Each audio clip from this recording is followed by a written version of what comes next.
하면 약간 단정지어서 불교는 이런 종교다 라고 이렇게 설명하기가 참 어렵죠, 그죠?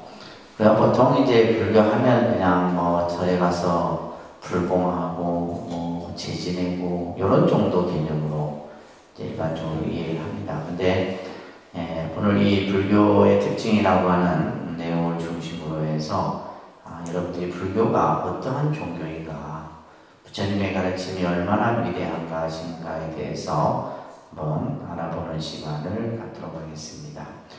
자, 먼저 여러분들 교재에 한번 보시면 우리가 이제 불교를 한마디로 얘기할 때 이제 기독교는 뭐 사랑의 종교다, 그죠? 뭐 구원의 종교다 이런 이제 용어들을 해요. 그런데 이제 불교는 일반적으로 자비의 종교다라는 말을 하고 성불의 종교, 깨달음의 종교 이런 표현들을 우리가 많이 쓰죠, 그죠? 그래서 이제 제일 먼저 불교라는 말을 조금 여러분들이 한번 보도록 할게요. 불교하면 이제 한자로 쓰면 그냥 이 한자는 부처불자예요. 부처불자, 가르칠 교자. 한자로는 이제 이렇게 불교를 우리가 보통 씁니다. 그러면 이제 이 한자대로 이제 얘기하면 부처님의 가르침의 종교, 그죠? 또 부처님의 가르침을 진행하는 종교, 이렇게 이제 뭐 이 뜻을 그냥 있는 그대로 글자대로 이렇게 풀이를 할 수가 있는데, 먼저 우리가 이제 제일 중요한 것은 바로 이 부처라고 하는, 그죠? 부처 불자. 그래서 우리가 보통 이제 부처라고 하는 것은 보통 명사입니다. 그러니까 하나만 있는 게 아니라 여러 이름의 형태들이 있게 돼요. 그래서 이제 우리가 이 부처라는 것을 이제 인도의 언어로 하면 붓다, 영어로도 이렇게 붓다라고 표현을 합니다. 그러니까 붓다. 그래서 우리가 서가모니 부처님을 고타마 붓다라고 이렇게 표현합니다. 그래서 붓다. 그래서 이 붓다라는 이 지금 어원을 가지고 그냥 중국에서는 불이다 이렇게 이제 이 부처불자로 표현을 한 거예요. 그러면 이제 이 뜻에는 어떤 의미가 있냐면 깨달은 자다라고 하는 각자라는 뜻이 있어요. 그러니까 각자. 깨달으신 분, 깨달은 자 이런 뜻이 이제 부처불이라고 하는 이 글자 속에 담겨 있게 됩니다. 그래서 우리가 부처의 의미라고 하는 것. 그래서 우리가 부처하고 부처님은 다릅니다. 부처는 예를 들면 부처라고 하는 의미는 깨달았다라는 의미고, 예를 들면 부처님 하면 깨달으신 분이다 이런 뜻이에요. 그래서 우리가 이제 사실은 용어를 이제 뭐 부처다 또 혹은 부처님이다 이렇게 용어를 우리가 이제 그냥 부처다 이렇게 하면 그냥 그것은 깨달음이라는 것을 뜻하는 거고, 우리가 부처님 했을 때는 깨달으신 분, 깨달은 자 이런 뜻이에요. 이렇게 여러분들이 용어를 이해를 하셔야 됩니다. 그래서 우리가 이제 부처님의 의미는 뭐다? 깨달으신 분, 깨달은 자 이런 뜻을 가지고 있습니다. 그래서 불교라는 종교는 바로 우리 중생들에게 깨달음이라는 그 진리를 깨우치게 하는 종교입니다. 그래서 쉽게 얘기해서 이 세상이 삶의 가치, 또 우리가 어떻게 살아야 하는지 이런 것들을 깨닫도록 가르치는 종교를 바로 이제 불교라고 얘기를 하는 겁니다.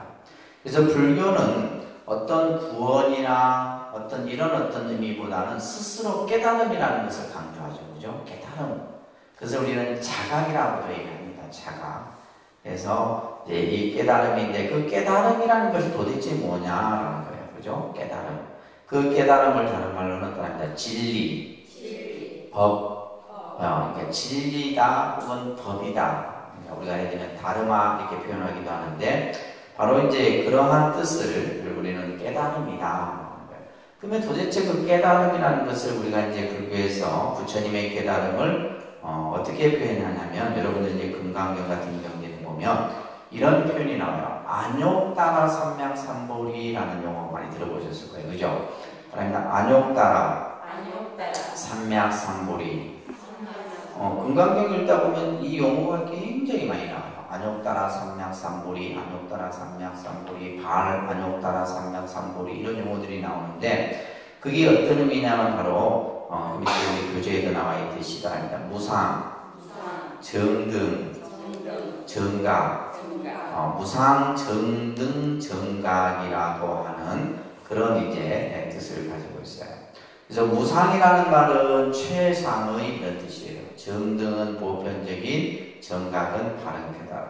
그래서 이제 이 무상, 정등, 정각을 줄여서 무상, 정각 이렇게 표현하기도 합니다. 그러니까 무상, 정각, 혹은 정각, 줄여서 그냥 정각 이렇게 표현하기도 하고, 그죠? 그래서 우리가 부처님의 깨달음을 표현할 때 무상, 정각, 혹은 정각. 근데 이 뜻은 바로 뭐냐면 가장 높고, 가장 프로하며, 가장 바른 깨달음. 이 의미가 이제 바로 우리가 흔히 말하는 깨달음이라는 하나의 단어로서 설명을 하지만은 이 안에는 이제 이러한 뜻이 담겨 있어요. 그리고 그 깨달음의 내용이 뭐냐라고 했을 때 바로 우리는 이제 연기법이다 이렇게 교리적으로는 이렇게 얘기를 해요. 이것을 좀 더 이제 더 폭넓게 얘기하면 우리들이 살아가는 인간의 삶과 이 우주의 근본 이치를 바로 이제 깨치신 그 깨달음을 이제 불교에서는 연기다라고 합니다.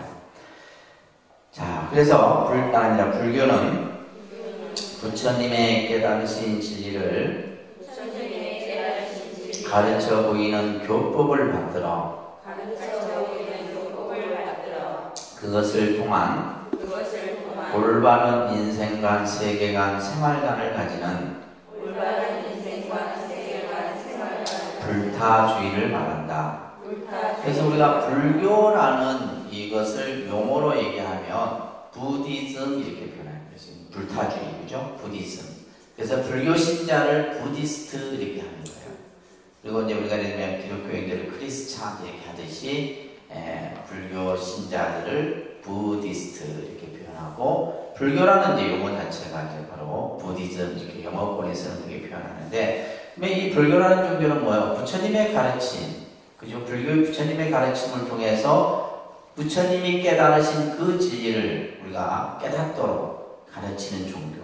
그것을 통해서 이제 우리가 살아가는 모든 삶의 어떤 이치를 스스로 깨닫는. 그것을 통해서 뭐요? 행복한 우리의 삶을 만들어가는 그 종교가 바로 불교다. 그러니까 우리가 예를 들면 이제 이 불교라는 이 용어 자체 속에 우리가 예를 들면 그냥 법당에 가서 기도하고 예를 들면 제지내고 이런 의미는 하나도 안 들어있는 거예요. 그러니까 결국은 뭐냐면 부처님의 가르침을 우리가 잘 배워서 그 가르침을 깨달아서 우리 삶을 좀 더 행복한 삶을 만들어가는 것. 이것이 바로 불교라는 용어 속에 담겨있는 뜻입니다. 자, 그런 측면을 바탕으로 해서 우리가 불교가 가지고 있는 종교적 어떤 또 사상적 특징을 몇 가지로 좀 정리를 해볼게요.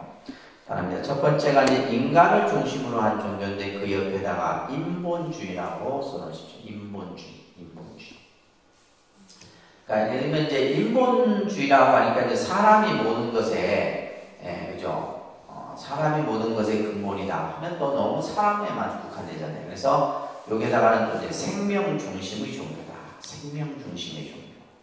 그래서 불교가 가지고 있는 가장 근본 가치가 바로 뭐냐면 생명을 존중하고, 그죠? 생명의 가치를 인정하는 종교가 바로 불교다라는 거예요. 그래서 불교는 인간 위에, 다시 말해서 우리가 예를 들면 어떤 신을 어떤 그 신앙의 대상으로 삼지 않는다는 거예요. 그죠? 그래서 창조주나 주제신을 부정을 합니다. 불교는. 그래서 창조주는 이제 우리가 서양의 종교에서는 하나님이 이 세상을 창조했다라고 창조신으로 믿고 있죠. 그죠? 인도인들은 브라만, 범천이 세상을 창조했다라고 믿는 거예요. 그래서 각 나라마다 또 종교마다 그 창조신들이 다 달라요.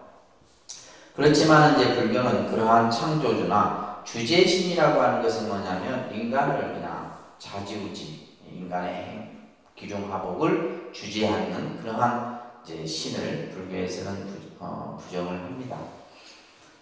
그래서 여러분들 우리가 이제 부처님 생애에서 공부했듯이 부처님이 세상에 태어나서 그죠? 서가모니 부처님께서 이 세상에 오셔서 천마디 외침이 바로 뭐예요? 천상천하 유아독존이라고 하는 외침입니다. 그러니까 천상천하 유아독존. 이것은 바로 뭐냐면 인간의 존엄성, 평등성을 강조하는 그런 의미다라고 말씀드렸어요. 그죠? 그래서 인간은 누구나 자기의 노력에 의해서 수행을 통해 깨달음을 성취하는 것을 가리키고 있는 겁니다. 그래서 모든 것은 전부 우리 마음이 만드는 것이에요. 그래서 어떻게 보면 이제 불교가 여러 경전에서 강조하는 가장 중요한 핵심이 바로 뭐냐면 우리 마음, 우주도 우리 마음 안에 담겨 있고 우리의 한 생각 속에 도파경 같은 경우는 이제 3천 그 가지의 여러 가지 모습들이 전부 우리 한 생각 속에 담겨 있다 이런 표현들을 하고 있어요.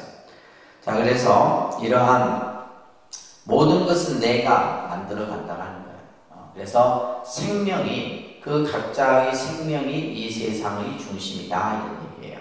이것을 이제 불교가 가지고 있는 첫 번째 아주 중요한 개념입니다. 그래서 법구경에도 말합니다. 우리들은 우리 자신들의 의지처이다. 다른 누가 의지처가 될 수 있느냐? 우리는 살아가면서 요즘 우리 사회는 뭐 돈이 의지처가 될 수 있고 권력이 명예나 이런 것들이 또 자식이나 남편이 여러분들이 의지처가 될 수 있다 생각하지만은 진정한 의지처는 자기 자신이다.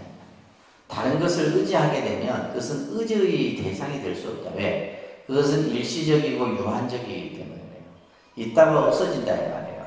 그래서 내가 믿고 의지할 수 있는 것은 나 자신이다라는 이 법구경의 말씀을 여러분들이 잘 새기셔야 되고, 그 다음에 이제 자등명 법등명의 가르침도 우리가 부처님이 열반하실 때 하셨던 말씀이죠, 그죠? 따라합니다. 자기 자신을 등불로 삼고 법을 등불로 삼아라. 이 말씀이 자등명 법등명의 말씀이에요. 자기 자신을 등불로 삼아라.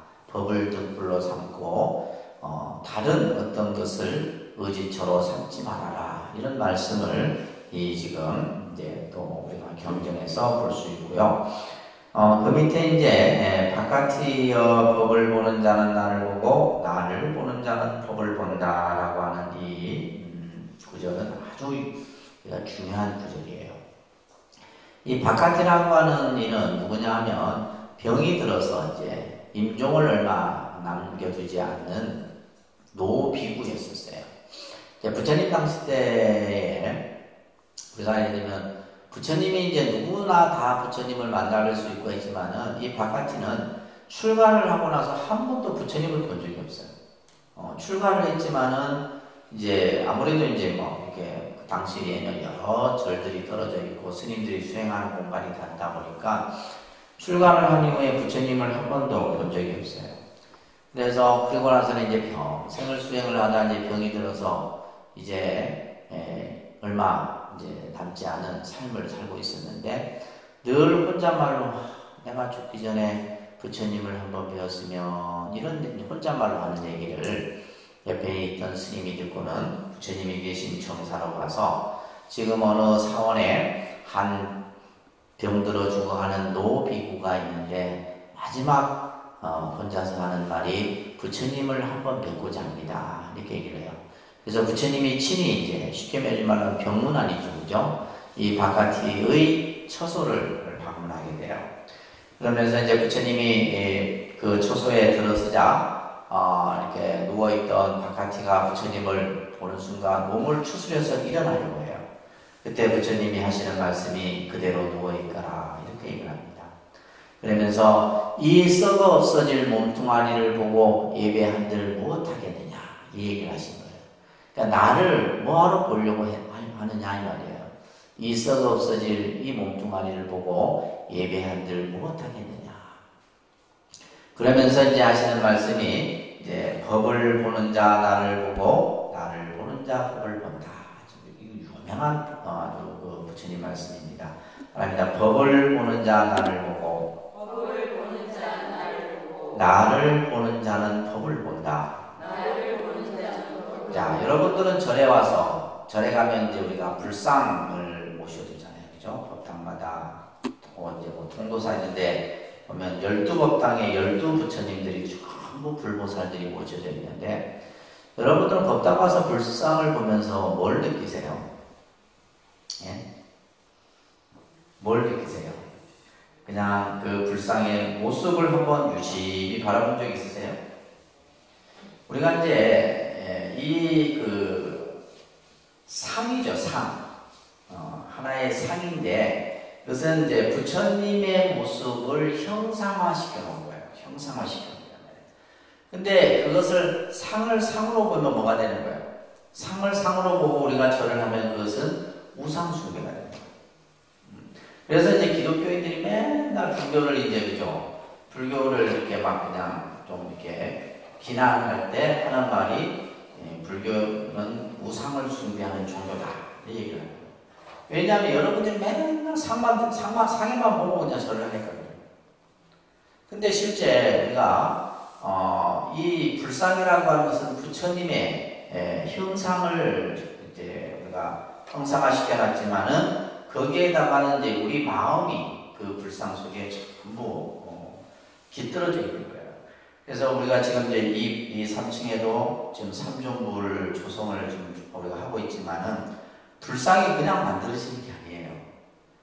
불상을 우리가 처음에 부처님을 모셔야 되겠다라는 그 원령에서부터 시작해서 그 불상을 조성하는 사람을 불모라고 해요. 뭐라 한다고요? 불모. 불모의 또 마음이 깃들어야 되고, 또 그 불상을 시주한 사람의 마음이 또 깃들어야 되고, 또 그 불상을 모시고자 하는 스님의 마음도 그게 또 깃들어야 돼요.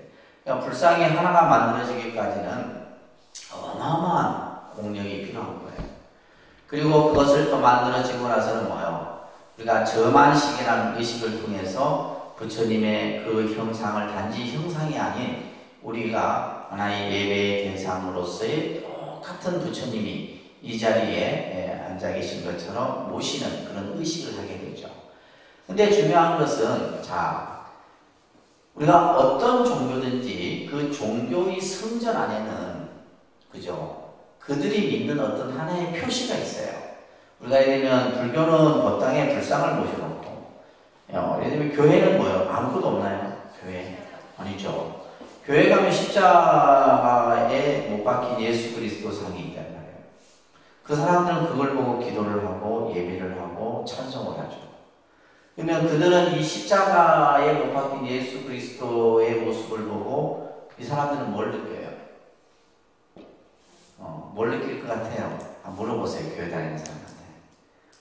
이 사람들은 여기에서 뭘 느끼냐면 예수님의 사랑을 느껴요. 예수의 사랑.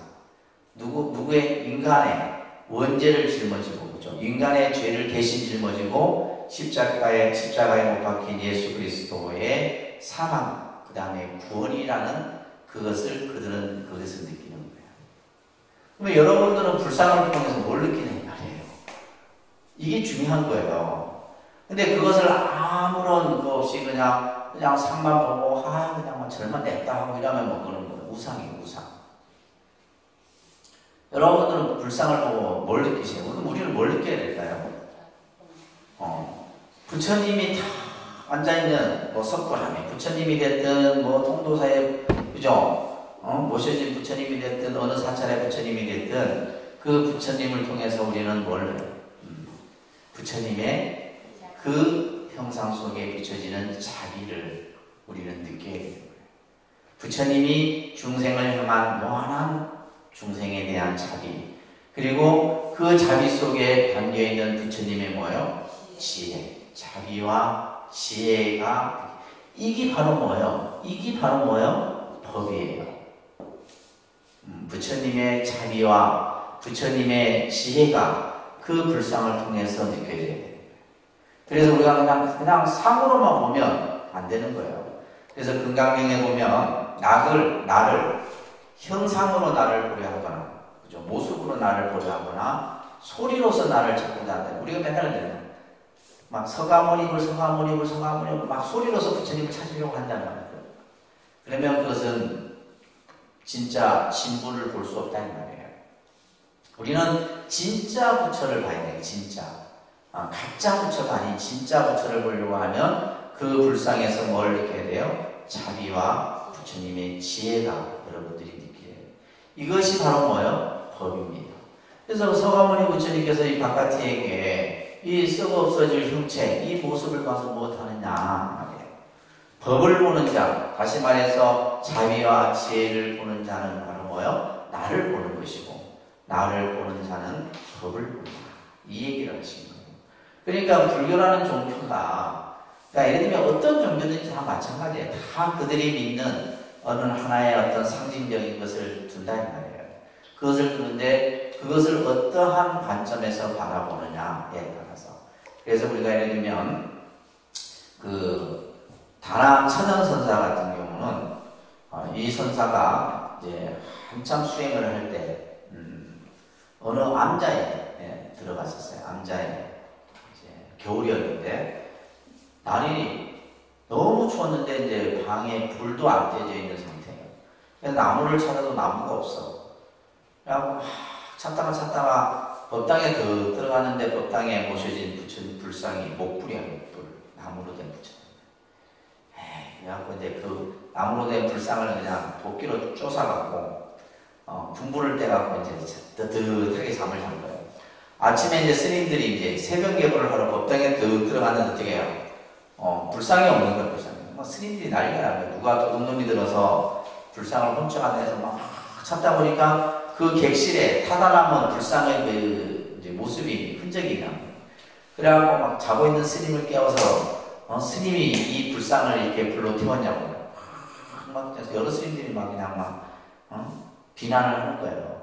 그러자 이 스님이 하는 말이, 나는 스님들이 또 부처님께 그렇게 정성스럽게 예배를 하고 해서 동양도 올리고 해서 사리가 있는지 없는지 확인해 보려고, 그게 진짜 부처인지 가짜 부처인지 확인해 보려고 내가 한번 불에다 넣어봤다 이런 거예요. 그게 유명한 이제 목불을 태웠다는 얘기인데, 그래서 나무로 만든 부처는 불을 건널 수 없죠. 불을 건널 수 없어요. 또 우리가 흙으로 만든 부처는 물을 건널 수가 없어요. 또 청동으로 만든 부처도 불상도 불을 건널 수 없대요. 과연 그러면 무엇이 과연 진짜 부처냐? 이게 이제 설에서의 하나의 화두인데, 그래서 우리가 여러분들이 신앙생활을 하면서 진짜 자기 참 부처, 그죠? 그래서 우리가 예를 들면 이제 부처라는 형체를 우리는 통해서 그 형체만을 보는 것이 아니라 뭐예요? 그 형상을 통해서 진짜 부처를 볼 수 있는, 그게 이제 우리가 올바른 신앙생활이에요. 아시겠죠? 그냥 형상에 나타난 모습만이 아니라 그 불상을 통해서 뭐예요? 자비와 지혜의 모습을 통해서 우리가 법을 봤을 때 참 부처를 본다는 거예요. 그렇기 때문에 이제 여기서 지금 얘기하고자 있는 것처럼 모든 것은 바로 뭐예요? 그 부처 또한 어디에 있어요? 내 안에 있는 거지. 내가 바로 부처인데, 내가 바로 부처다 이 말이에요. 그래서 불교라는 종교는 그렇게 얘기를 해요. 내가 바로 참 부처다. 그래서 그 참 부처를 찾는 것, 이것을 이제 우리가 불교가 가지고 있는 가장 궁극적인 목적이라는 겁니다.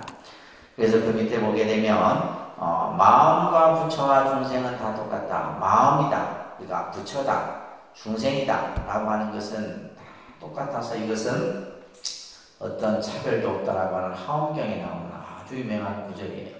이런 구절들은 여러분들이 이제 지금 처음 이렇게 한번 들어봤지만은 불교 공부를 자꾸 하다 보면 이런 말씀들이 이제 하나하나 마음에 와닿을 때가 있단 말이에요. 그래서 불교는 인간, 그죠? 생명을 중심으로 하는 그러한 종교적 근본. 내가 모든 것의 중심이다 이런 얘기예요. 아시겠죠? 그 다음에 두 번째는 깨달음의 종교다라고 합니다. 깨달음의 종교. 이 깨달음의 종교라고 하는 것은, 그래서 우리가 불교를 성불의 종교라고도 하고, 그죠? 성불의 종교라고도 하고, 서양의 종교를 뭐라 그래요? 구원의 종교다라고 합니다. 그래서 우리가 이제 신앙적인 측면에서 얘기할 때, 신앙의 형태에서 보면 두 가지 형태로 우리가 얘기를 합니다. 신앙의 형태를 얘기할 때 다릅니다. 자력신앙, 타력신앙, 자력신앙, 타력신앙 이런 얘기를 해요. 그래서 예를 들면 우리가 연불 같은 경우, 연불 수행 같은 경우는 자력일까요? 타력일까요? 연불. 내가 막 연불을 해요. 예를 들면 관세음보살을 하든 지장보살을 하든.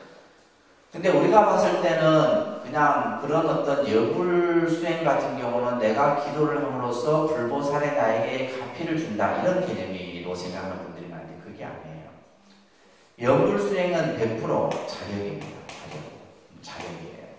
그래서 내가 모든 것을 성취하는 것이지, 불교 신앙에서는 어떤 예를 들면 힘 있는 사람이 나에게 어떤 영향을 끼쳐주는 이런 개념으로는 설명하지 않아요. 때로는 우리가 이제 좀 내가 근기가 약한 사람은 때로는 이제 타력적인, 타력이라는 말은 뭐냐면 다른 힘에 의해서 내가 어떤 제도를 받거나 도움을 받는 경우는 타력이지만은, 우리가 이제 불교의 신앙은 보면 거의 자력신앙입니다.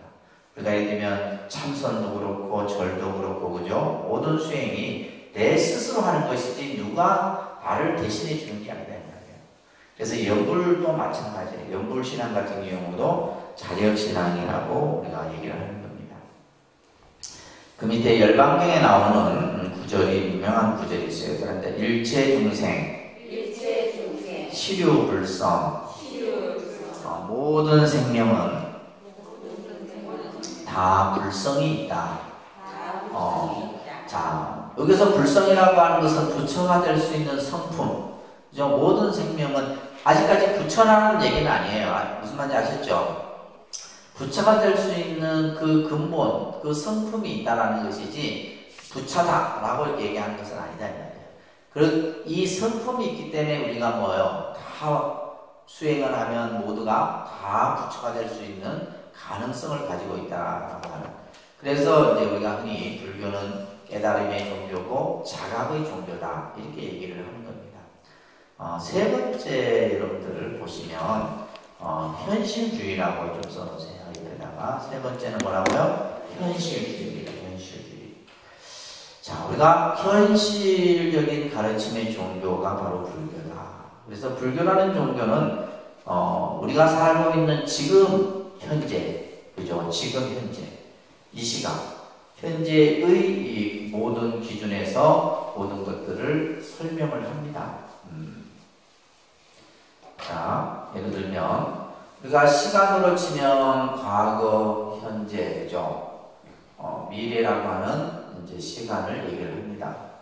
근데 제가 앞전에도 한번 말씀드렸죠. 대부분의 종교는 그죠? 미래에 그 무게중심이 있어요. 미래. 예를 들면 내가 어떤 종교든지 사후에 대한 얘기를 다 한다는 말이에요. 죽고 나서. 특히 이제 서양 종교 같은 경우는 뭐요? 그들이 목적이 뭐요? 죽고 나서 천당에 가는 것이 목적이에요. 그죠? 천당에 가는 게 그들이 목적이 되는 거예요. 그러면 현재보다는 뭐요? 미래의 시간에 중심이 있어요. 그러니까 불교도 이제 예를 들면 뭐 극락이라는 얘기도 있고 뭐 다 있지만은 실제 불교는 뭐냐면 현재의 중심이 있다. 다른 종교는 미래의 중심이 있다라면 불교는 어디에 중심이 있다고요? 현재 우리가 지금 살고 있는 지금 이 순간에 모든 어떤 기준이 있는 겁니다. 왜냐하면 자, 지금 이제 우리가 살고 있는 이 중생의 삶의 모습을 부처님께서는 뭐라 이렇게 단정을 했냐면 고라 이렇게 단정하셨어요. 뭐라 단정했다고요? 괴로움의 세계다. 중생의 세계는 무슨 세계? 괴로움의 세계예요. 근데 이제 이 괴로움의 세계라고 하는 이 말을 이제 우리가 듣는 사람들 보면 불교는 왜 이렇게 모든 것을 부정적으로만 얘기를 하느냐 이렇게 생각하는 경우도 있어요. 근데 이것은 부정적인 얘기가 아니라 현실에 있는 그대의 모습을 진단하는 거예요. 현실의 모습을. 자, 이게 무슨 말이냐면 과연 우리가 이제 요즘 우리가 뭐 100세 시대라 하잖아요. 그죠? 그쵸? 네. 여러분들이 뭐 100세 살란가 못 살란가 모르겠지만은 100세 시대라고 해요. 그러면 100세, 100년이라는 시간을 살 때 잠자는 시간을 한 30년으로 치자면, 그죠? 잠자는 시간 30년을 빼요. 그러면 실제 우리가 내가 행복하다라고 하는 이 시간은 과연, 그죠? 100년의 시간 중에 과연 얼마나 될까요? 근데 참 희한한 거는 이 행복의 시간은 굉장히 뭐예요? 짧아요. 그죠? 이게 순간이에요, 순간. 내가 예를 들면 어떤 뭐 복권을 당첨돼도 마찬가지예요. 당첨되는 순간 좋은 거지, 당첨되고 나서 그다음부터는 괴로움이에요. 그래서 여러분들이 뭐 예를 들면 여러분들 자녀가 서울대 갔다라고 듣는 순간 내가 행복한 거지, 그다음부터는 없어요. 그래서 실제 우리가 행복한 시간이라고 하는 것은 굉장히 짧다 이 말이에요. 왜 그러냐면 우리가 이제 행복하다라고 하는 것은 거의 기준이 뭐예요? 돈, 명예, 그죠? 권력, 혹은 이성, 뭐 부귀 이런 것들이잖아요. 이런 것들이 나에게 충족됐을 때 우리는 내가 행복해. 뭐 이렇게 이제 느낀다. 근데 이런 것들은 반드시 뭐가 수반이 된다고 그랬어요? 괴로움이 수반이 돼요. 괴로움이. 이것을 가지는 순간 다 뭐가 따른다고요? 괴로움이 따르는 거예요. 그렇기 때문에 실제 우리가 행복한 시간은 굉장히 짧아요. 예를 들자면 여러분에게 어떤 괴로움의 문제가 생겼어요. 이 문제는 그냥 하루만 지나고 나면 없어지나요? 희한하게 이 괴로운 일은 굉장히 오래 가요. 하루, 뭐 일주일도 가고, 어떨 때는 한 달도 가고, 막 1년을 가고, 때로는 뭐 10년까지 가는 거예요. 10년, 뭐 몇십 년도 갑니다. 예전에 우리가 가지고 있었던 뭐 어떤 사람이 가지고 있던 어떤 정신적인 트라우마가, 그죠? 어렸을 때 가졌던 트라우마가 성인이 돼서도 계속 그것이 유지되고 나타나는 거예요. 그러니까 이 괴로움의 문제는 어떻게 보면 굉장히 오랫동안 지속이 돼요. 그렇게 따져봤을 때 결국 우리가 종생이 사는 이 현실의 모습은 바로 뭐다? 괴로움이다. 부처님이 봤을 때. 근데 이 고자인데 이 괴로움이라는 글자의 의미를 여러분들이 알면 참 이 글자가 묘합니다. 그래서 이 원래는 이제 두카라고 하는, 나중에 이제 또 나오는데 두카라고 하는 어원을 가지고 있는데, 이 괴로움을 중국 사람들이 뭐라고 번역을 했냐면 불여의라고 번역을 했어요. 그러니까 여러분들 언제 괴로우세요? 괴로운 심정이 나타날 때, 왜 어떠할 때 괴로운 심정이 나타나요? 그죠? 뭐 불만, 뭐 예를 들면 이런 어떤 내 심적으로 예를 들면 뭐 여러 가지 뭔가 이렇게, 그죠? 그것은 대부분 뭐냐면 이 불여이라는 말은 내 뜻대로 되지 않아요. 내 뜻대로. 그러니까 괴롭다라고 하는 상태는 뭐냐면 내 뜻대로 되지 않는 그 상황을 우리는 괴로움이라 얘기하는 거예요. 무슨 말인지 아시겠죠? 이해됩니까? 우리가 예를 들면 부처님께서는 중생의 현실의 삶이 괴로움이다 라고 하는 것은 중생들이 살아가는 데 있어서 중생들 뜻대로 되는 일이 별로 없다 이 말이에요. 여러분들 생각해보세요. 내 뜻대로 그냥 술술술술 다 풀리던가요? 아니죠. 우리가 살아가는 현실은 참아야 되고 또 참아야 되고 참아야 되고, 그러면서 그것을 인내하고 또 이겨내고 또 그러면서 이제 살아가는 거예요. 그래서 불교에서는 바로 우리 중생이 사는 그래서 지금 현재의 삶이 괴로움이기 때문에 이 괴로움을 뭐예요? 즐거움으로 바꾸는 것 또한 뭐다? 현재에서 바꿔야 되는 것이지, 내가 죽고 나서 무슨 그죠? 이 문제를 해결할 거는 없다 이 말이에요. 그래서 불교는 현재의 삶이 괴로움이기 때문에 현재의 삶에서 그 괴로움의 문제를 풀어야 된다. 자, 이 얘기를 밑에 보시면 기사고탐이라고 하는 이야기가 있는데, 이 기사고탐이는 부처님 당시 때, 부처님이 기원정사에 계실 때였어요. 이 기사고탐이가 아주 어렵게 그 아들을 얻게 되는데 3대 독자를 얻게 돼요. 근데 이 아들을 얻자마자 아들이 죽어요. 바로 이 아들을 이제 잃어버립니다. 그래서 그 이제 죽은 아들을 품에 안고 이제 기사고타미가 아들을 살려달라고 막 온 마을을 찾아갑니다. 그러니까 실성을 한 거죠. 거의 실성, 이성을 잃을 정도로. 그러면서 이제 그렇게 다니냐 어떤 한 사람이 이렇게 얘기를 하죠. 당신이 정말 당신 아들을 살리고 싶다라면 부처님을 찾아가봐라. 부처님이라면 당신의 아들을 살릴 수 있을 것이다. 예, 그 얘기를 듣고 이제 기사고타미가 부처님이 계신 이 기원정사에 찾아옵니다. 부처님을 보자 죽은 아들을 살려달라고 애원을 하죠.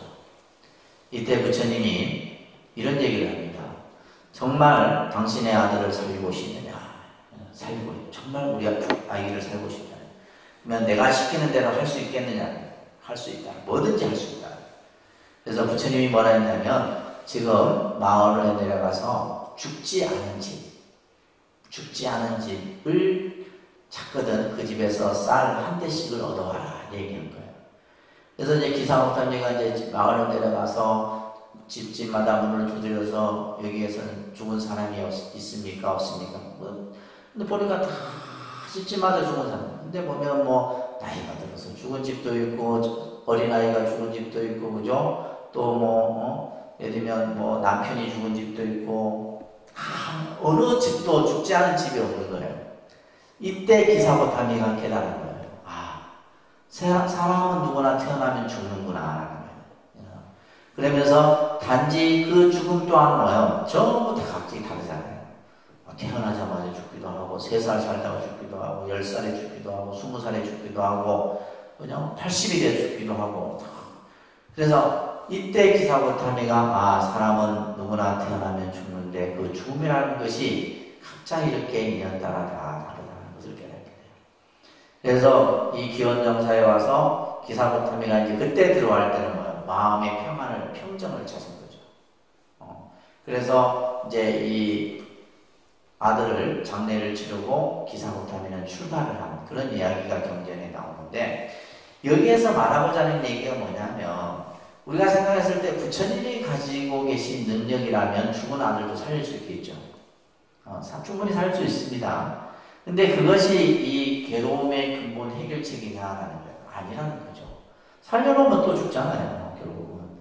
근데 죽음이라고 하는 이 현실의 그것을 스스로 자각하게끔 만드는 이것이 바로 부처님의 자비예요. 이것이 부처님이 가지고 있는 지혜다 이 말이에요. 그래서 우리들이 살아가는 이 현실 속에서 갖고 있는 그래서 우리가 괴로움을 괴로움인 줄 알면 그것은 괴로움이 안 된다 이런 얘기가 있어요. 그래서 우리가 살아가는 데 있어서 여러분들이 근데 이제 우리는 이제 흔히 왜 나한테만 이런 일이 생길까 이렇게 생각하니까 이제 그게 이제 근데 다 누구에게나 똑같이 일어나는 일이에요. 똑같이 일어나는 일이에요. 그러니까 우리한테만 일어나는 게 아니라 옆집에도 일어나고 그 옆집에 일어나고 다 똑같이 일어나. 단지 그것이 이제 예를 들면 좀 강도가 세고 약하고의 차이는 있을 수 있어요. 그죠? 있을 수 있지만 누구나 다 겪게 되는 일이에요. 다 겪게. 그것은 뭐 돈이 많거나 권력이 있거나 누구 할 것 없어요. 자, 그래서 불교는 바로 이러한 현실 속에서 우리들이 살아가는 우리의 문제를 어떤 뭐 사후에 죽고 나서 해결하는 게 아니에요. 지금 현재에서 이것을 어떻게 내가 지혜롭게 해결하느냐. 그래서 괴로움을 낙으로, 그죠? 또 윤회와 번뇌를 해탈로 가르치는 종교가 바로 불교다라는 거예요. 그래서 현실주의입니다. 현실주의. 저는 개인적으로 불교라는 종교가 참 좋다라고 생각했던 점이 첫 번째 인간 중심의 종교, 두 번째는 현실주의예요. 저는 이 두 가지 때문에 사실 출가도 했고 부처님 공부를 했었어요. 그러니까 예를 들면 이 이상의 다른 어떤 서양의 종교들은 이렇게 안 가르친다 이 말이에요. 무슨 말인지 아시겠어요? 신이 중심이고 예를 들면 죽고 나서 사후에 근데 천당을 갔는지 뭐 극락을 갔는지 아는 사람 있어요? 갔다 왔다는 하는 사람도 없다 이 말이에요. 중요한 것은 현실에서 그래서 우리가 불교에서 말하는 극락도 현실 정토지 사후 정토가 아닙니다. 현실 정토지 사후 정토가 아니에요. 이제 그런 측면에서 불교라는 종교가 인간을 중심으로 하고 또한 현실주의에서 우리의 삶을 그것을 바로 직시하도록 가르치는 종교다. 그리고 네 번째는 불교는 상대주의적 입장을 갖고 있다. 다시 말해서 불교는 관계성의 종교다. 불교는 무슨 종교예요? 관계성. 그래서 우리의 삶은 모든 것이 다 관계예요. 그죠? 우리가 보통 인간관계, 뭐 부부관계, 스승과 제자관계, 부모 자식의 관계, 전부 관계예요. 예를 들면 스님과 신도의 관계. 그러니까 우리가 살아가는 이 삶은 전부 그것을 존재와 존재의 관계에서 모든 것들이 나타난다 이 말이에요. 이것은 이제 불교적으로 되면 나중에 이런다면 연기론적 관계라 합니다. 무슨 관계요? 연기론적 관계. 마치 두 갈대가 그죠? 서로 이렇게 버티고 서 있는 것 같은 관계예요. 그래서 우리가 예를 들면 이 자연과 인간, 그것은 이 관계가 깨져버리면 서로가 이제 고통이 따르는 거죠, 그죠? 서로가 고통이 따르게 되는 거예요. 그래서 이것을 이제 관계성이다라고 얘기를 하는 겁니다. 그래서 이것을 연기라고도 하는데, 연기는 내가 세상에 나오든 나오지 않든 정해진 것으로 그것은 상대성이다 이렇게 얘기를 합니다. 또 그렇기 때문에 부처님께서는 연기를 보는 자는 법을 보고 법을 보는 자는 연기를 본다.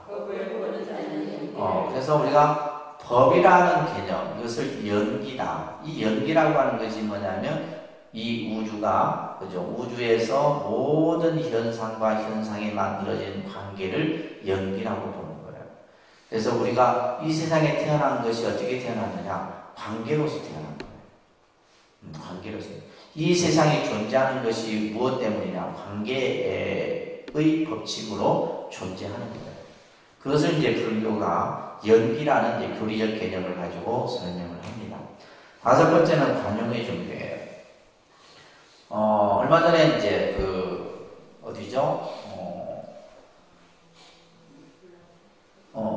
어디지? 태국 말고 스리랑카에서 폭탄 테러가 일어났어요. 그죠? 그래서 많은 사람이 희생을 해. 그날이 부활절이었어요. 부활절이었는데, 이제 그 배후 세력이 IS라고 하는 이야기도 있고, 이슬람, 극단주의 이슬람. 그러니까 이제 스리랑카는 국교가 불교입니다. 그러니까 90%가 불교고 나머지 10%가 이제 소수 종교들이 있는데 그 중에 이제 아주 이슬람 교도들도 있고 또 이제 기독교도 있고 좀 그래요. 그러니까 예를 들면 이제 다 100% 불교는 아니겠죠, 그죠? 태국도 마찬가지입니다. 이제 국교는 불교로 딱 정해져 있어요. 그래서 90% 정도가 불교 신자면 10%가 돼요. 근데 그런 어떤 이제 극소수의 그게 결국 뭐냐면 그것들이 그런 어떤 폭탄 테러나 이런 것들이 바로 종교로 인해서 생겨납니다. 근데 이것이 이제 보면 이제 극단주의의 어떤 이제 기독교나 또 이슬람 이런 이제 또 회교 이런 이제 종교 집단들이 이제 그들 안에서도 이제 정통 이제 어떤 올바른 종교관을 가지고 있으면 그런 문제가 아닌데 좀 이게 예를 들면 다른 종교는 다 이교도다 이런 식의 이제 어떤 시각을 가지고 있다 보면 그런 어떤 종교로 인해서 여러 가지 이제 어떤 폭탄 테러라든지 이런 것들이 일어납니다.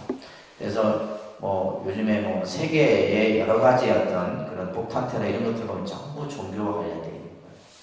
근데 이제 불교라는 종교는 그 불교가 세계 여러 곳으로 전파되는 과정 속에서 한 번도 전쟁이나 무력을 일으키지 않았어요. 그래서 불교가 전파되는 과정에서 순교자가 나오고 이런 경우는 거의 없습니다. 우리나라 역사에서는 2차돈 신라시대 때 그죠? 2차돈 순교 정도 얘기가 나오지 기독교 카톨릭이 우리나라에 들어올 때 얼마나 많은 순교자들이 나왔어요. 그래서 이제 그런 어떤 모습이라든지 우리가 십자군 전쟁이라든지 이런 것들을 다른 종교의 관점에서 본다면 불교가 가지고 있는 어떤 그 포용성이랄까 이런 것은 굉장히 크다고 볼 수가 있습니다. 그래서 우리가 앞에서도 봤지만은 세계 종교 가운데 종교를 명분으로 전쟁을 일으키지 않은 종교는 불교다. 이렇게 얘기를 할 만큼 불교가 가지고 있는 관용이에요. 그래서 불교를 믿는 사람들은 그렇게 적대적이지 않습니다. 사실 어떻게 보면. 또 이것도 사실 너무 문제이기도 해. 물에 불탔다, 술에 불탔다, 이것도 아니고 저것도 아니고 믿어도 되고 안 믿어도 되고 그죠? 이게 이제 좀 어떻게 보면 또 문제이기도 한데 아무튼 불교가 가지고 있는 사고가 그래요. 모든 것을 그냥 포용하고 이렇게 받아들이고 하는 이런 것들이 이제 불교가 좀 많죠. 자, 그 다음에 6번째는 불교는 불국토 건설을 목적으로 한다. 불교는 뭘 목적으로 한다고요? 불국토 건설을 목적으로 한다. 불국토라고 하는 말은 부처님의 세계입니다. 불국토라는 뜻이 뭐라고요? 부처님의 세계, 부처님의 세계. 그래서 불교에서 말하는 그 부처님의 세계, 우리는 그것을 극락이라 얘기합니다. 뭐란다고요? 극락. 극락이라는 뜻은 뭐냐? 가장 즐거움만 있는 세계. 그러니까 우리 중생의 세계는 고통의 세계라 했잖아요. 그러니까 이 고통의 세계의 반대 개념이 그러니까 그 세계는 고통이 없어요. 아주 지극한 즐거움만 있는 세계. 그것을 극락이라 하고, 그 극락이라는 뜻이 이제 우리 그 수카바라는 말이 극락이라는 뜻이에요. 가장 행복한 평화로움만이 있는 곳. 그것을 이제 제가 그래서 그 극락이라는 이 인도 말에서 저희 카페 이름을 수카바라고, 원래 수카바띠라고 하는 이제 그 어원이 있는데, 그래서 이제 그래서 우리가 이제 극락을 다루는 말은 안양이라고 합니다. 안양. 그래서 저 부석사 가면 그 무량수련을 가기 위해서 그 다리를 건너는데 그 다리가 안양교예요. 그러니까 안양이라는 말이 이제 극락이라는 뜻이에요. 극락이라는 뜻인데, 그러니까 그 세계가 이제 우리가 불교가 이상하는 세계다. 그죠? 근데 이거는 죽어서 가는 게 아닙니다. 우리가 지금 사는 이 현실에서 부처님의 세계를 만들자라는 겁니다. 그 이상의 세계를 만드는 이들이 누구냐? 바로 우리 승가라는 말을 하는 겁니다. 승가. 자, 말합니다. 너희가 발정도를 행하기에 앞서 먼저 해야 할 일이 있나니 선우 도량을 가져야 하는 것입니다. 팔정도, 다시 말해서 수행을 하기에 앞서서 먼저 뭘 해야 되느냐? 선우 도량을 가져야 된다. 선우 도량이 바로 뭐냐 하면, 선우라는 말은 뭐냐 하면 도반이라는 뜻이에요. 그래서 함께 수행할 수 있는 도반이 먼저 있는 다음에 수행을 해야 된다. 무슨 말인지 아시겠어요? 그래서 이 선우라는 말도 참 좋은 말이에요. 선우. 착한 것이다. 그래서 우리가 불교의 도반은 착한 것들의 모임이다. 이런 표현을 씁니다. 아시겠어요? 그래서 여러분들이 이제 불교 신행을 하는 데 있어서 어떠한 도반이 나의 도반이 되느냐 굉장히 중요한 거예요. 이제 도반 중에 노는 도반을 만나면 놀러만 다녀요. 또 이제 기도하는 도반을 만나면 또 기도만 하러 다니고, 다 끼리끼리 모입니다. 끼리끼리 모이는데, 그래서 좋은 도반을, 그 좋은 도반을 만나는 것도 여러분들이, 그냥 세상으로 본다면 인복이죠. 좋은 사람을 만나는 것은, 우리가 이제 복 중에 인복이라 하잖아요. 그죠? 이제, 어저께 제가 이제 1주년 행사를 하고, 저는 이제 개인적으로 도반이 많죠. 아무래도 스님 생활한 지 오래되니까. 도반이 많아도, 근데 이제 우리가 착한 도반도 있고, 선한 것도 있고, 악한 것도 있고, 그래요. 근데 악한 것하고는 점점 멀어지죠. 멀어지거든요. 어저께 이제 저희가 그 모여있는 스님들도 보면 다 생각이 같은 생각을 가진 스님들이에요. 그러니까 이제 그 도반을 만나기 위해서 제가 여기서 비행기 타고 서울까지 갔다 왔다니까. 그러니까 좋은 도반이 아니면 가겠어요, 안 가겠어요? 안 가죠. 안 가는 거예요. 그러니까 그 도반을 한번 보기 위해서 내가 이제 가고, 그 도반들도 뭐 서울에 있는 게 아니에요. 저 충청도에 있고, 전라도에 있고, 이제 서울에 이제 좀 모이기 편해서 이제 서울로 오고, 다음에는 이제 독립선언에서 모이기로 했어요. 다음에 독립선언에서 모이기로 했는데, 그러니까 그런 도반들. 그러니까 도반들은 뭐냐면 항상 뭐예요? 걱정해주고, 예를 들면 또 수행이 어떻게 잘 돼가 있는지, 또 예를 들면 그 도반 선생님들이 이제 뭐 독립선언도 걱정해주고, 이게 도반이에요. 그래서 도반이 있다라고 하는 것은 내가 수행을 하는 데 있어서 굉장히 큰 힘입니다. 아셨죠? 지금 여러분들이 다 도반이에요. 다 도반이다. 근데 도반도 보면 이제 아까도 얘기했듯이 악한 도반도 있고 악한 것도 있고 선한 것도 있어요. 근데 악한 친구도 또 내 도반이기도 해요. 왜냐하면 이 사람을 통해서 내가 이렇게 하면 안 되겠구나 이런 생각을 갖게 됩니다. 그래서 부처님께서 여기서 말하는 것처럼 수행을 하기에 앞서 먼저 해야 할 일이만이 바로 선우도량을 가져야 된다. 좋은 것을 함께하는 그런 모임을 가져야 된다 이런 얘기예요. 그래서 이제 우리가 사실은 이제 불교를 믿는 분들이 보면 이렇게 모이는 것이 잘 안 됩니다. 모이는 것이 잘 안 되는데 전부 이거는 뭐냐면 스님들이 출가를 할 때 각각등 보채를 너무 많이 해서 그런가 봐. 무슨 말인지 모르죠. 각각등 보채를 다 각각에. 근데 이제 우리가 보면 불교 신자들은 보면 하나하나 이렇게 보면 다 훌륭한 분들이에요. 다 이렇게 나름대로 다 강점들을 가지고 있는데 이것이 하나로 모아지지를 않으니까 그 힘을 나타낼 수가 없는 거야. 그래서 여러분들이 앞으로 이제 기본 이기 도반으로서의 그런 어떤 관계, 아까 관계성도 얘기했죠, 그죠? 그런 것들을 잘, 여러분들이 아무리 수행을 잘하고 아무리 공부를 잘해도 내 주위에 도반이 없다면 그 사람은 공부를 잘한 게 아니에요. 무슨 말인지 아시겠죠? 여러분들 자녀들이 아무리 공부 잘하고 아무리 머리가 좋아도 주위에 아무도 없으면 그 아이는 공부를 잘한 게 아니에요. 결과적으로. 무슨 말인지 아시겠어요? 우리가 예를 들면 나중에 이제 다 살아보나 결국 이 통과의례라는 것을 다 하게 되는데 여러분들 남편이 관계성을 잘 못 가지는 거예요. 가정에서는 잘하고 막 직장에서도 잘해. 근데 주변에 아무도 없어. 이건 뭐야? 그 사람 인생을 잘 산 게 아니에요. 결과론적으로 봤을 때는. 이게 또 너무 또 한쪽에 너무 치우쳐도 안 되지만은 그런 것들을 우리가 나중에 삶의 평가를 할 때 그런 것들을 하게 됩니다. 그래서 예를 들면 그렇잖아요. 우리가 결국은 마지막 그 사람의 삶은 마지막 장례식장에서 평가가 되는 거거든. 장례식장에서 평가가 되는 거예요. 그래서 우리가 스님들도 그래요.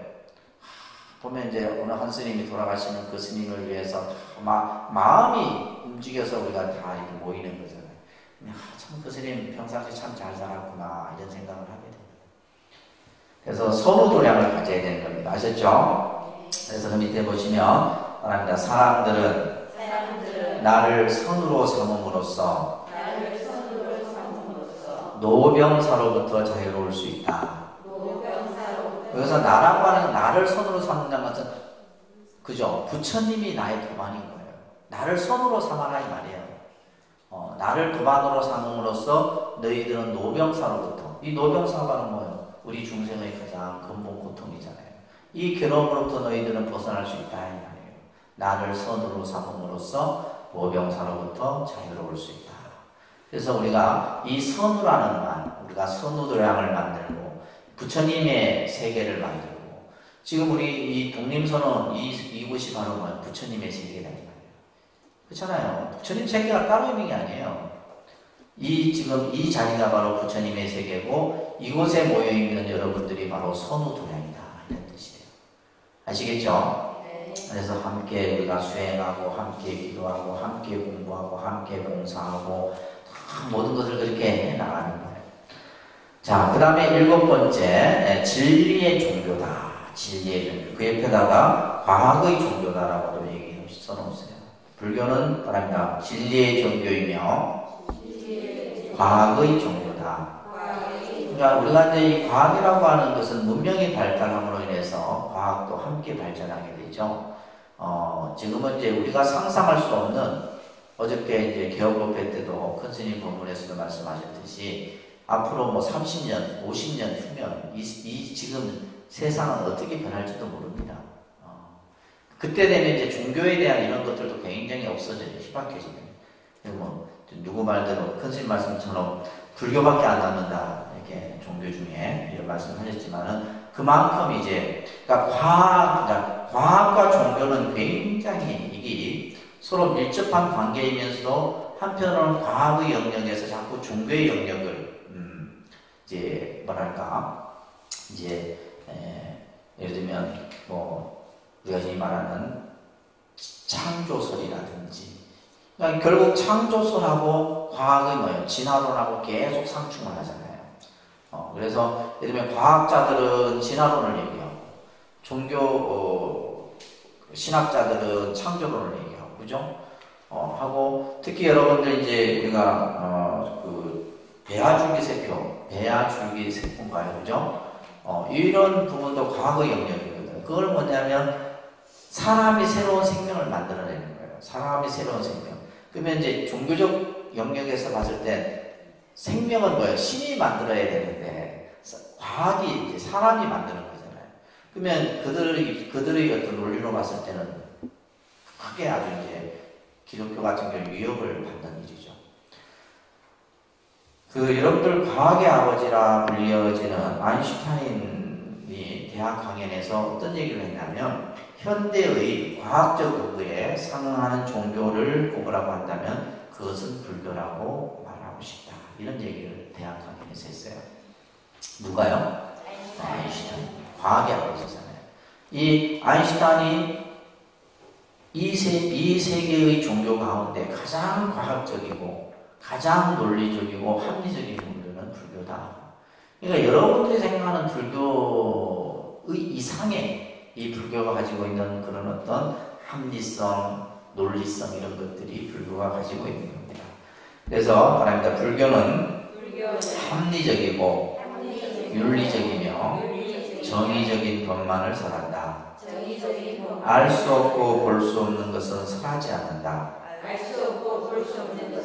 그러니까 우리가 예를 들면 종교는 보면 알 수 없고 볼 수 없는 얘기하는 게 종교거든요. 그래서 예를 들면 뭐 신비주의, 뭐 예를 들면 뭐 어떤 신통, 뭐 이렇게 이런 것들을 얘기하는 것이 보통 사이비 종교 집단의 가장 큰 특징인데 불교는 알 수 없고 볼 수 없는 것은 설하지 않아요. 그래서 알 수 없고 볼 수 없는 것은 바로 뭐냐 하면 형이상학이라. 그러니까 보통 형이상학, 형이하학 이렇게 얘기를 하는데 이것은 형이상학은 형체를 초월한 학문을 영역을 형이상학이라고 해요. 쉽게 말해서 뭐냐면 세계는 영원한가 영원하지 않는가. 아니 세계가 영원한지 아닌지 내가 어찌 알아요, 그죠? 우리 삶은 100년 아니면 죽는데 이런 것들은 형이상학이에요.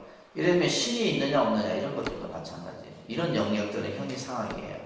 예를 들면 부처님은 사후에 존재하느냐 존재하지 않느냐 이런 것들, 세상은 유한한가 무한한가 이런 것들, 굉장히 어떻게 보면 철학적 그 범주에서 논해지는 이런 얘기들을 형이상학이라고 해요. 근데 이런 것에 대해서 부처님께서는 어떠한 입장을 취하셨냐면 그 비유가 이제 독화살의 비유라는 겁니다. 독화살의 비유.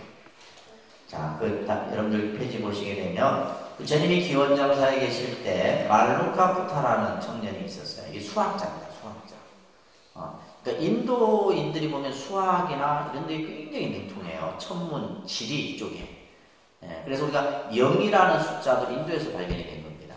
이 수학의 0이 있죠, 그죠? 이 0이 인도에서 발견이 됐어요. 그래서 지금도 보면 우리나라도 이제 뭐 두뇌가 굉장히 지능이 뛰어나지만은 인도인들이 가지고 있는 지능이 굉장히 뛰어납니다. 그래서 인도가 IT 강국이라 하잖아요. 컴퓨터 분야 중에서 인도가 엄청납니다. 인도인들이 가지고 있는 그런 잠재 능력이. 그래서 우리가 예를 들면 천문, 지리, 수학, 과학 이런 영역은 인도가 많이 앞서죠. 이 말루카푸타라는 청년은 이제 수학자였는데 평상시 형이상학에 대한 관심을 가지고 있었어요. 그래서 부처님을 찾아와서 이제 부처님께 이렇게 얘기합니다.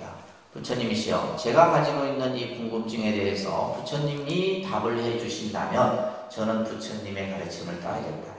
그렇지 않는다면 저는 불교를 믿지 않겠습니다. 얘기를 해요. 그래서 이제 이 말루카푸타라는 청년이 이제 질문했던 것이 이런 내용이에요. 세계는 상주한가 무상한가? 그죠? 영원한가 영원하지 않는가? 세계는 무한이면서 유한한 것인가? 무한도 아니고 유한도 아닌 것인가? 세계는 공간적으로도 유한한가 무한한가? 뭐 이런 문제. 신체와 영혼은 동일한가 다른가? 열애는 사후에 존재하느냐, 존재하지 않느냐, 있으면서 없는 것인가, 또한 있는 것도 아니고 없는 것도 아닌가, 이런 것들이 뭐라 그래요? 형이상학이라는 거예요. 왜? 우리가 지금 당장에 내가 이것을 볼 수 없고 알 수 없는 것들이다 이 말이에요. 자, 이런 질문을 했을 때 부처님께서 어떠한 답을 하셨냐면 답을 하지 않으셨어요. 이것을 이 부처님이 어떤 질문에 대해서 그 물음에 대해서 답을 하지 않는 그 답을 무기설법이라고 합니다. 무슨 설법이요? 무기설법. 제가 여러분들이 물어도 제가 답을 안 해도 그런 설법을 한 거예요. 그것을 뭐나요? 무기설법이라는 거예요. 쓸데없는 질문하면 답 안 한다 이 말이에요. 말도 안 되는 질문하면. 아시겠어요? 왜냐하면 아무 도움이 안 되기 때문이에요. 아무 도움이 안 되는 질문을 하면 답을 하지 않습니다. 부처님도 뭐예요? 이 설법을 무기설법이라 실제 부처님께서는 답을 하지 않으셨어요. 이 청년의 질문에 대해서. 그러면서 이런 얘기를 합니다. 나중에 이제 청년이 화가 나서 돌아가죠. 돌아갑니다. 그리고 나서 아난이라는 제자가 부처님께 이렇게 물어요. 부처님이시여, 부처님이라면 충분히 그에 대한 답을 해 주실 수 있었을 텐데 왜 답을 해 주시지 않으셨습니까? 라고 얘기해요. 이때 부처님께서 이 제자들에게 이런 설법을 합니다. 자, 지금 어떤 사람이 길을 가다가 누군가가 쏜 독화살을 맞았다. 독화살을 맞아갖고 쓰러져갖고 이제 막 사경을 헤매고 있는데 주위에 사람들이 모여서 그 독화살을 빼려고 해요. 근데 이 지금 독화살을 맞은 사람은 그것을 빼지 마라. 이 독화살에 쏜 사람이 누구고 독화살의 성분이 뭐고 화살의 종류가 뭐고 이것을 알기 전에 빼지 마라. 한다면 어떻게 되겠느냐? 어떻게 될까요? 그렇죠. 그 독화살을 맞은 사람은 바로 죽어버리겠죠. 지금 해야 될 것은 뭐예요? 화살을 뽑아서 독을 뽑아서 치료하는 게 목적이다 이 말이에요. 그래서 부처님께서도 마찬가지 그와 같다 이 말이에요. 지금 이 청년에게 세상에 유한한들 무한한들 부처가 사후에 존재한들 존재하지 않 이 문제는 아무런 그것을 예를 들면 내가 있다고 대답해 준들 없다고 대답해 준들 그죠? 도움이 되겠느냐? 도움이 되지 않아요. 지금 당장의 급한 문제가 바로 뭐냐?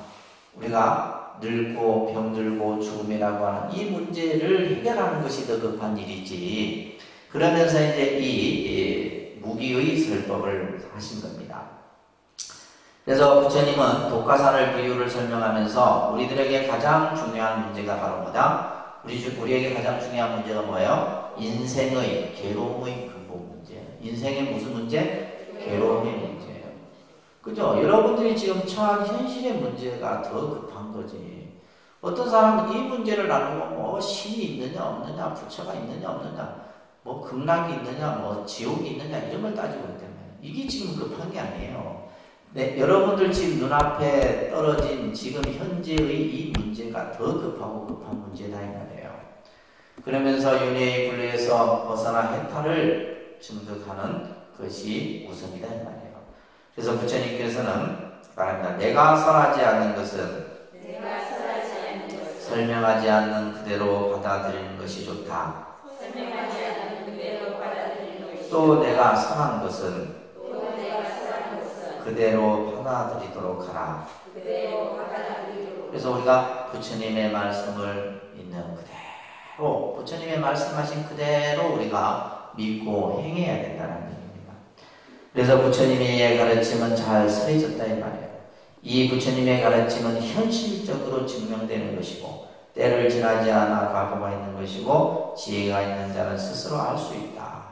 그래서 부처님께서는 삼종 외도라는 말을, 그러니까 외도라는 말은 우리가 이제 불교에서는 불교 이해의 가르침을 외도라고 합니다. 기독교처럼 뭐 사탄이다 이런 말 안 합니다. 아셨죠? 사탄이라는 용어를 안 쓰고 우리는 뭐라 쓴다고요? 외도. 여러분들이 막 예를 들면 다른 종교를 믿으면 아이고 저분 외도의 길로 가셨구나, 외도를 하시는구나 이렇게 얘기하시는 거예요. 아셨죠? 외도다 외도. 이 삼종 외도의 가르침은 진리가 아니라고 부처님께서는 말씀하셨어요. 첫 번째, 따라합니다. 신의 창조론. 신이 모든 것을 창조했다. 이것은 아니다. 불교는 그렇게 보지 않습니다. 이 세상은 그러면 어떻게 이루어졌느냐? 연기에 의해서 이루어졌다. 뭐에 의해서? 연기에 의해서. 우리가 이 세상에 태어난 것도 연기고, 그죠? 우리들이 살아가는 것도 연기고, 행복하고 불행한 것도 연기다. 모든 것은 불교는 연기로서 설명을 합니다. 근데 이 연기가 지금 21세기 과학의 어떤 문제를 접근하고 또 우리가 지금 21세기에 인류가 안고 있는 문제를 해결하는데 모든 인류학자가 이 연기론적 사고방식으로 접근을 한다는 거예요. 우리가 환경 문제, 노동 문제, 모든 문제를 쉽게 해서 예를 들면 지금 세계에서 가장 책들이 가장 많이 쏟아지는 여러분들 아마존이라고 하는 그 사이트가 있죠, 그죠? 그게 보게 되면 하루에도 수십 권의 불교 책들이 쏟아져요. 그 불교 학자들이 이제 그 불교에 대한 여러 가지 책들을 쏟아내는데 그게 가장 핵심이 바로 연기예요. 예. 어떤 사회 현상의 문제를 해결하는 데도 연기, 과학의 문제를 접근하는 데도 연기, 인류를 구원하는 데 있어서도 연기. 그래서 모든 불교의 그 근본 사상이 연기를 중심으로 모든 것을 설명하는 거예요. 그러니까 신에 대한 관념은 지금은 많이 없어집니다. 앞으로 과학이 발달하면 발달할수록 신의 창조로는 더 약해질 수밖에 없어요. 이것은 그냥 종교적인 어떤 신념으로 그냥 믿고 있는 것이지 우리가 과학적 이론으로 봤을 때는 해당이 안 되는 거예요. 무슨 말인지 아시겠죠? 그러니까 우리가 예를 들면 인류상에 예를 들면 존재하는 생명체가 언제부터 수억 년 전부터 그죠? 우리가 예를 들면 우리가 나중에 진짜 우주과학이 발달이 돼서 수성, 목성, 금성 이런 이제 행성까지 우리가 인간이 가서 이제 어떤 예를 들면 지금 봐보세요. 이제 이 지구도 결국은 기한이 있다 이거죠. 이제 이 지구도 어느 정도 이제 있다가 없어질 거 아니에요, 그죠? 그러면 지금 이제 과학이 이제 세계 많은 뭐 미국이나 중국이나 소련 이런 나라들은 제2의 지구를 지금 또 찾고 있잖아요. 그러니까 그런 어떤 논리적인 설명들이 전부 불교의 연기론 쪽에서 설명이 되는 거예요. 그 다음에 두 번째 말하는 운명론, 숙명론, 이런 것도 진리가 아니다라고 불교는 보는 거예요. 그래서 운명론이라고 하는 것은 결정론적 운명론이라고 해요. 따라서 결정론적 운명론. 그러니까 우리가 쉽게 말해서 운명이 결정되어져 있다 아니죠. 결정되어져 있다 그런 건 아니에요. 우리가 예를 들면 이제 그 명리학에서는 사람이 태어날 때 70% 정도는 가지고 태어난다. 왜냐면 그것은 전생의 업이 금생애로 이어지기 때문에 내가 태어날 때 어느 정도 복과 지혜가 어느 정도 가지고 태어나요.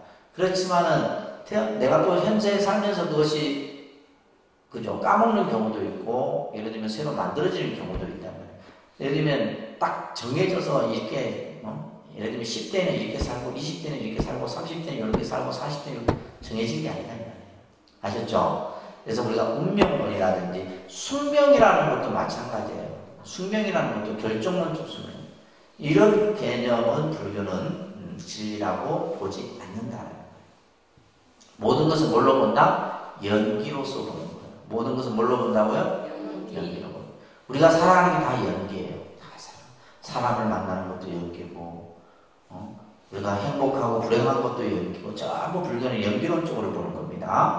그 다음에 세 번째가 우연론. 그렇죠? 이 세상은 우연히 뭐 만들어진 게 아닙니다. 우연이 아니고, 불교는 뭐냐면 인연론을 얘기하는 거예요. 우연론이 아니고 무슨 론? 인연.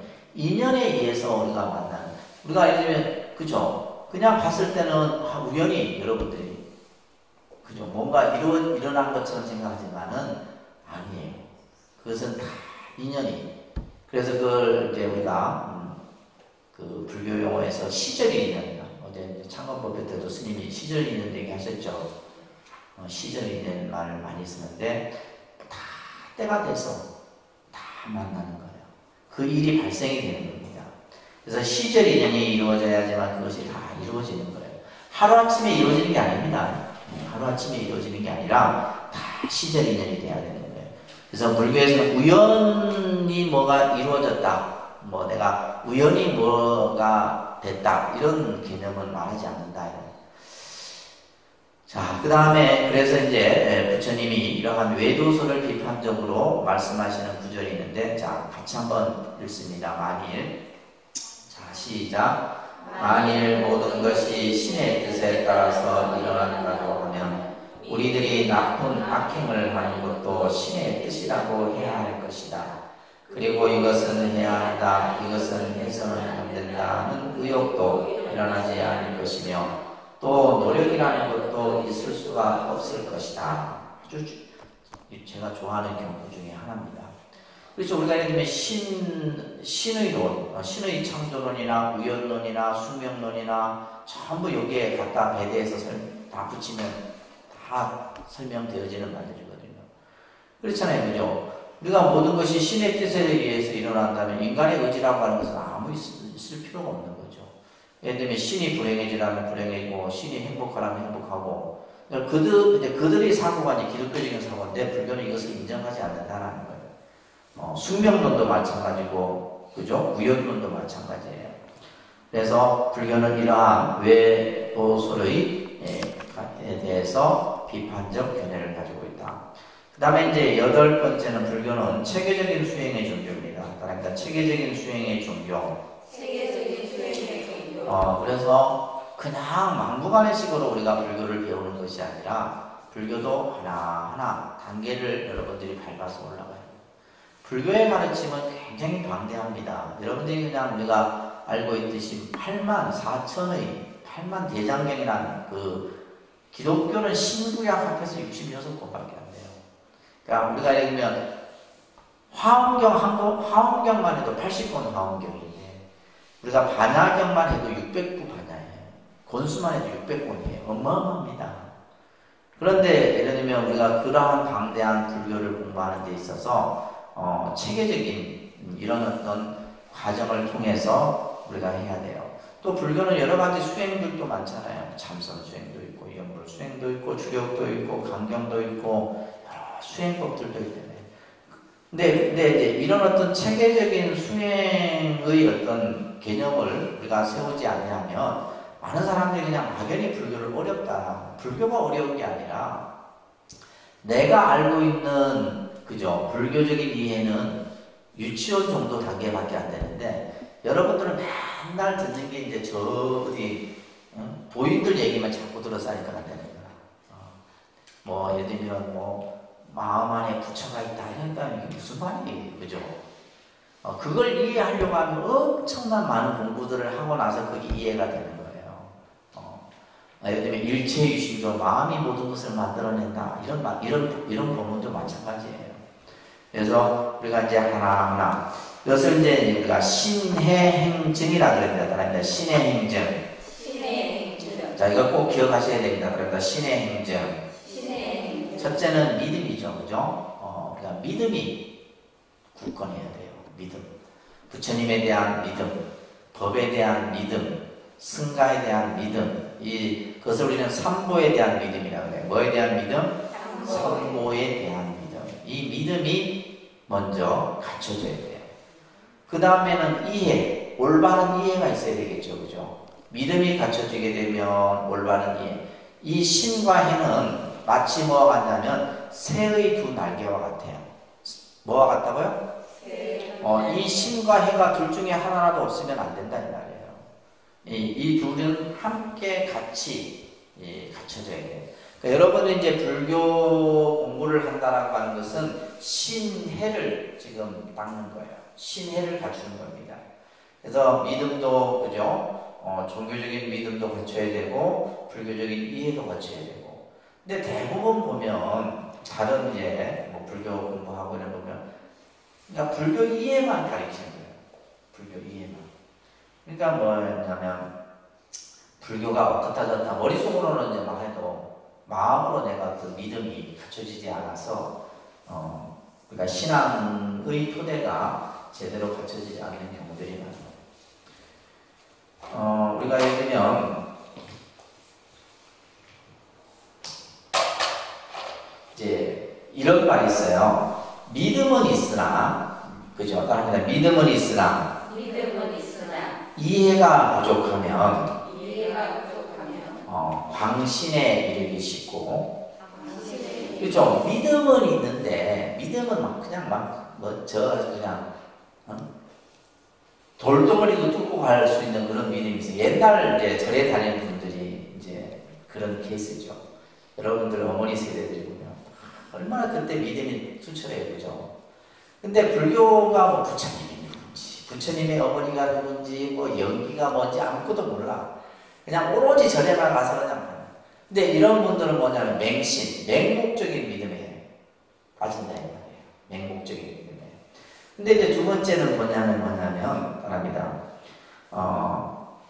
믿음은 없으나 이해가 있으면 사신에 빠지기 쉽다.